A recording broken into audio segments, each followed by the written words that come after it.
इंसान अपने शौक़ और ख्वाहिशात को पूरा करने के लिए बहुत कुछ कर गुज़रता है। इस वीडियो में मैं आपको एक ऐसी लड़की के बारे में बताने जा रहा हूँ जिसने तस्वुराती किरदारों को हकीकत का रूप देने के लिए वो सब कुछ किया जिसके बारे में कोई सोच भी नहीं सकता। एंड्रोसा डिमानी ये ब्राज़ील में रहती हैं। ये कुदरती तौर पर बिल्कुल किसी बार्बी डॉल जैसी दिखती हैं। इसको देखकर आप सोच रहे होंगे कि ये किसी प्लास्टिक सर्जरी की बदौलत हुआ है, लेकिन ये कुदरती तौर पर ऐसे पैदा हुई थी।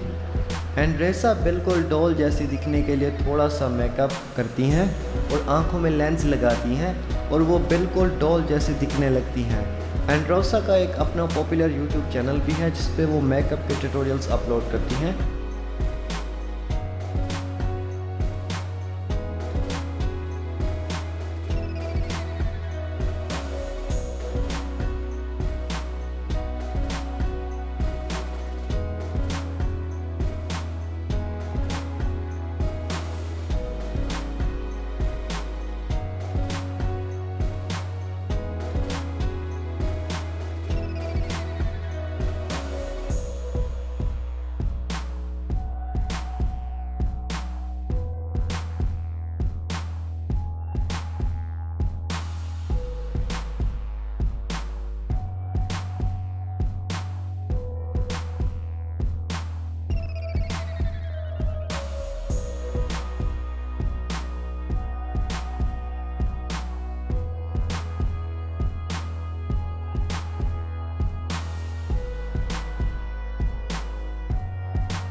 Thanks for watching. अगर आपको वीडियो पसंद आई हो तो इस वीडियो को लाइक कीजिए, कमेंट्स कीजिए और मज़ीद अच्छी वीडियो के लिए हमारे चैनल ARY प्लेनेट को ज़रूर सब्सक्राइब कीजिए।